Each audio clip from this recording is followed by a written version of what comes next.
So, Danny Röhl's fourth game in charge of Wednesday as they travel down to Ashton Gate to face Bristol City. Football, eh? Remember that? Now, Wednesday couldn't be sure how Bristol would line up.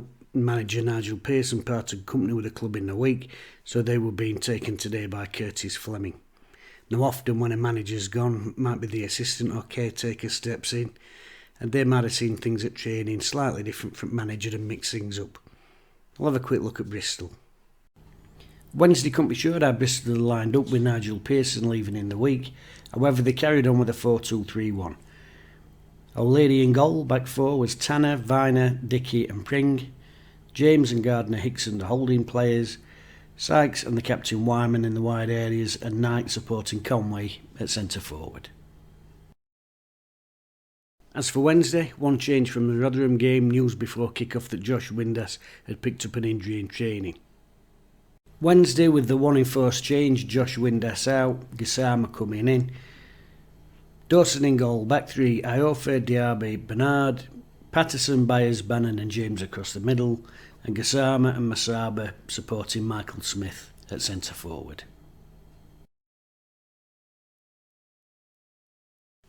Opening 10 minutes, bit sloppy from Wednesday, giving the ball away a bit.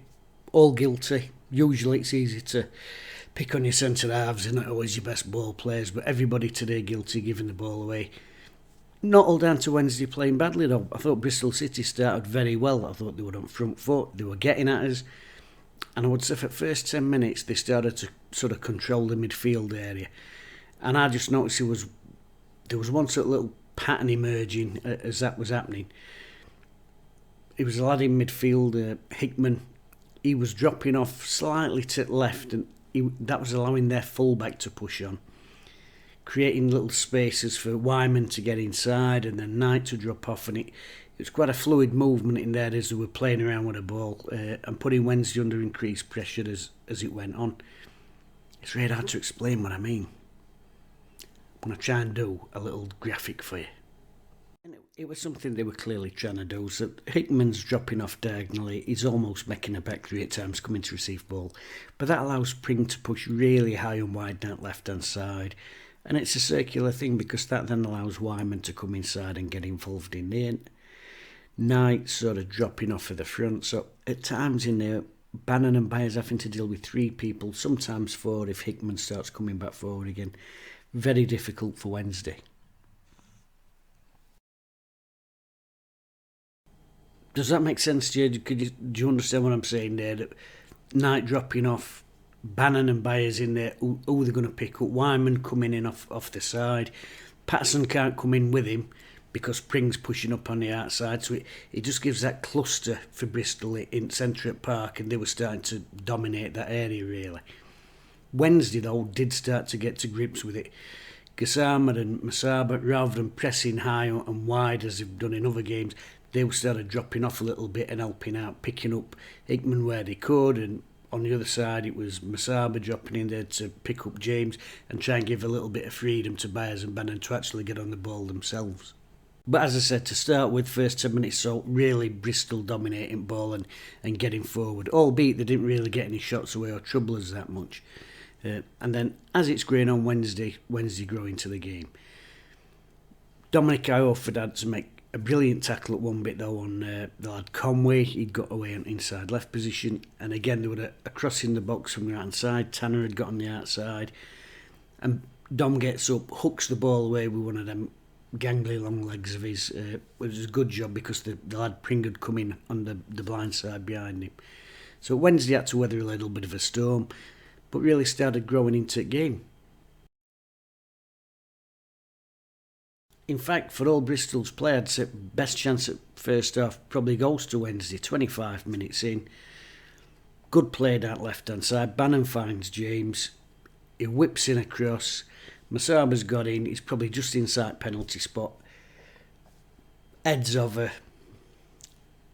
I talked about this in last match. He had a fantastic opportunity with his head. And he's really growing into a really good player for Wednesday. Very exciting player, but got to practice them headers because that 2-in-2 games where really I would expect him to find target. Wednesday have another good opportunity. Good move from Wednesday. There's about 4 or 5 players involved. Byers, Bannon, James. Gets whipped out to around. Masaba drives in. He flashes a crossover. He can probably play James back in, actually. A little bit frustrating. But Wednesday, as I said, despite Bristol dominating probably the first 10 minutes, starting to grow into the game and actually carving open the slightly better opportunities. Gassama, he goes on a really good run, streaks up the pitch, must carry the ball 60 or 70 yards into their box.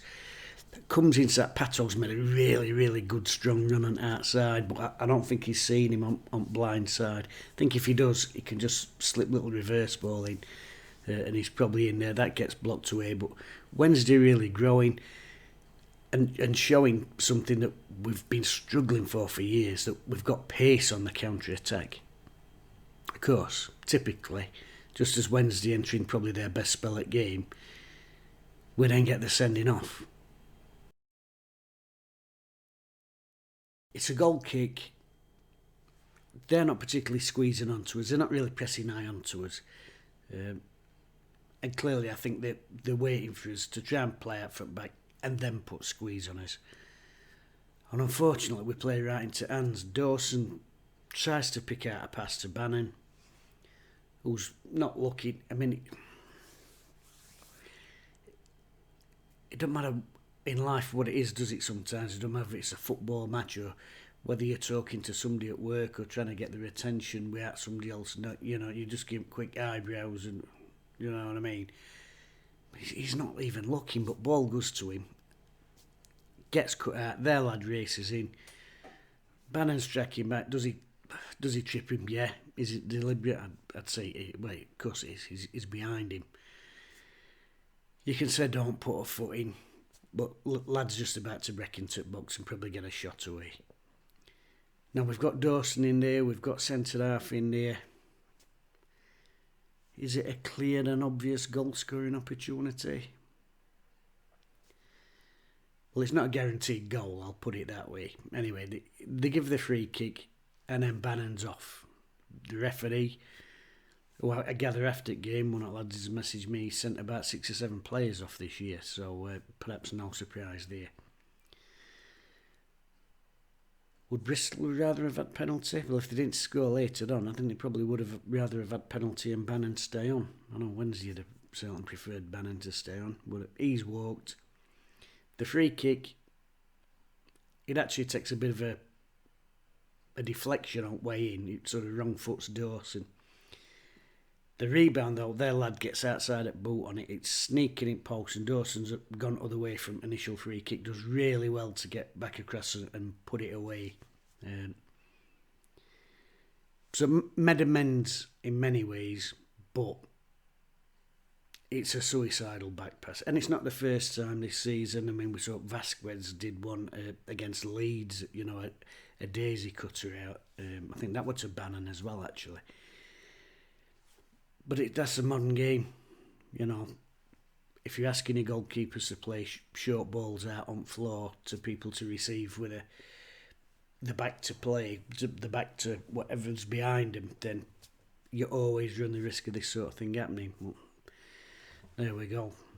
Interestingly, Danny Röhl don't make any changes straight away. I mean, most games you see somebody gets a red card and first thing that happens is your board goes up, one of the strikers is coming off. I mean, every game you ever see with a red card that happens, but he's obviously quite calm. He just mixes things up a bit. We got more to a back five. Patterson and Reece James get a bit deeper. And he just drops Masaba in there with Gassama and Smith stays up front on his Todd. So, and even down to 10 men, genuinely, Wednesday still looked quite comfortable, to be honest with you. He does make changes at the break. Valentin comes on and Volks comes on. Common sense decision. Obviously, we're going to be backs to the wall a little bit down to 10 men. Will Volks, terrific player, likes to get a foot in, good at checking runners, good at marking, so obvious change there. Valentin goes out to right wing back spot. Smith comes off and Patterson goes up front. I know one or two people I've heard saying, well, Smith's got a far better goal scoring record than Patterson. But I think probably the thinking behind it is that Smith's good as a central target man, and we said all through last season when he was working the flanks quite a lot. So much better when he's just playing the width of the 18-yard box, as we saw with his goals last week. But with the two wide lads dropping off, the tendency was that he'd probably get isolated. So I can understand Patterson going up there because he's probably one of the hardest working players we've got in club. He will charge about, make a right nuisance of himself and be a pain in the arse for their defence. So understandable changes for a team that's gone down to 10 men. Volks's first touch, actually, it's a fantastic corner, whips it in, big Dom Iorfa gets up with header, and their keeper does really well, close it away from corner at goal. Diaby had just got in front of him, or Bernard, and I think if they hadn't, I think Dom probably gets a bit more power on that. I think it probably might sneak in, but good save from keeper, and a positive start to the second half. Bristol then, though, like they did it probably in the opening 10 minutes of the first half, they start to dominate, I would say from 50 minutes to 60, 65 minutes. Bristol's best spell of the game, really. Pushing on, starting to control the play, and really starting to dominate possession. But Wednesday, for all that, they've got a good shape. We've got a back five, we've got the three in front of that. And for all their play, side to side, Wednesday is shuffling around and making it really difficult for them to find the gaps to play through us. But they were dominating the ball, and when that's happening, no matter how well you're defending, there's always that bit here that thinks something's going to come at some stage here.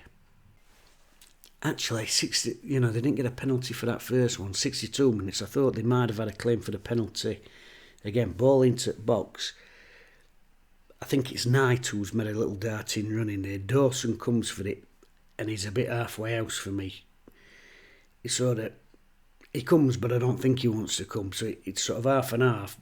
I think he misses ball. I think they both miss ball. Flattened centre forward, and we have seen them giving him past.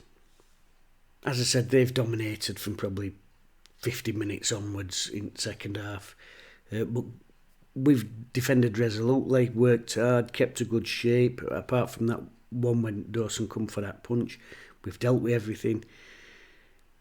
They make a triple sub, and they bring on the lad Mehmeti that used to be at Wycombe.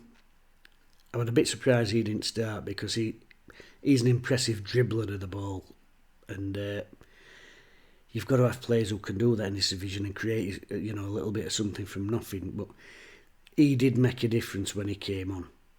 One of the first things he did, he attacked that left-hand side. He cut inside George Byers, and it's funny because it was exactly the same move that he did for Wycombe last year, the year before, right in front of Cop, right in front of Wednesday's Cop, exactly the same move, same footwork technique and everything. And they were starting to turn scroll then. They scored, it's at centre half, Dickey. God. It's so frustrating because we defended so well, defended so resolutely. A corner comes in, won by Mehmeti. Gets recycled out to the near side. It's a low cross into the box. And Volks goes to try and get something on it, and it just deflects off his foot into their lad's path, and he toes it in from close range. And that's just a bit of bad luck. Genuinely, it's a bit of bad luck because if Volks don't get a little toe on that, I think there's like Diaby in there, Patterson in there, I think it's Bernard in there.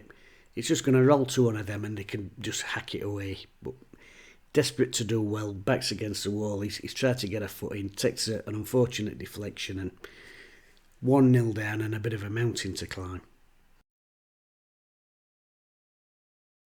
72 minutes, they should have made it 2-0.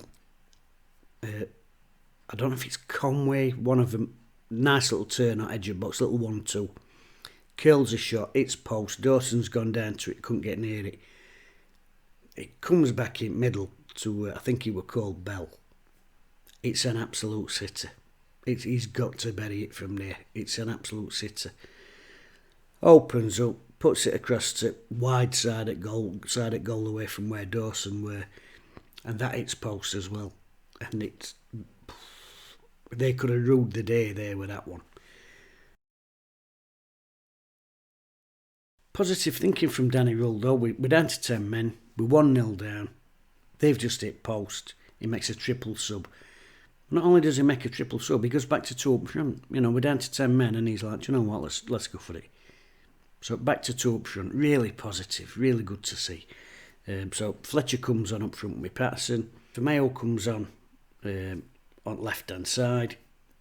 And Marvin Johnson comes on. He sort of slots onto left hand side of that midfield 3. And he were really busy straight away. In fact, it's a little link down left hand side with Johnson and Fletcher. Fletcher gets away, gets towards box, gets tripped, free kick. Sliding doors moments, we talk about them all the time. Sometimes when you're not having luck, you're not having luck. You know, we've had that deflection off Volks. He takes a really good free kick, Volks, and as it's coming in, it's going towards far post. Is it going wide or is it going in? Or is it? It looked to me like it was actually probably going to hit post if nobody got a touch on it. Fletcher makes a little darting run. He actually does well to stay on side. He's took a bit of a slagging off. He's had to time his run now. He's got a bit of a touch on it. Keeper's already going down, and he just manages to save it with his leg. And it's like, Jesus, do you know what I mean? When things aren't going for you, they're not going for you. It's it's a really good save from old lady, and he sort of got that bell out of jail really with that save because it could quite easily have been 1-1 near. Little bit of drama at end. Dawson comes up for a corner. They break down right hand side. Why the kid don't shoot early, I don't know. Maybe he's trying to eat seconds up. Maybe it's a deliberate play, but he's travelling that pitch. He's probably gone 50 yards. Dawson's not going to catch him, and just as he's sort of approaching Wednesday box, Mayo comes in like an absolute steam train. Fantastic tackle, and I'm one of them people. I try to take something positive from every game. I've took loads of positives today, but that were the one thing that really put a smile on my face. That fantastic tackle, come charging back, one ball. Their kid limped off, you know. Brilliant tackle. I love to see out like that, me. So it's another defeat, and some people, 3 defeats out of 4 is no better than other bloke. I need to stay off Twitter. The difference between how we're playing now and how we were playing before is absolutely chalk and cheese. It really is. You could see a difference at Watford, you could see a difference at Plymouth, see a difference at Rotherham, and again today. We played over an hour with 10 men and stayed in game and actually carved out some decent opportunities. In fact, that's another thing. We're actually carving out opportunities now. Yes, everybody knows that we need strengthening up front. In January, it's vital we get some additions in up there. Goal scoring additions. But we're playing with a positivity now. We're more organised. We look a better unit. We're having a goal. There seems to be more energy. And as I said, we're naturally now creating opportunities. It's a world away from where we were. I'll put it this way. This game a month ago, going down to 10 men, we had an hour to play. Would have got battered. Would have got absolutely battered. And yet I'm coming away from today thinking, but unlucky there not to get a point with 10 men. I think that shows the strides that are being made. I'll tell you what, yes, I am. I'm nailing my colours to mast, as I did, to be fair to me, saying, against Watford, early doors. I like this bloke, like what he's trying to do. I only wish that we'd got him from the off at the beginning of the season. I would have liked to have seen what he'd done if he'd been able to bring his own players in. You know, Cisco come in and he'd be saying, 5-6 players and some loan players. Would have been interesting to see what Danny Röhl would have brought in.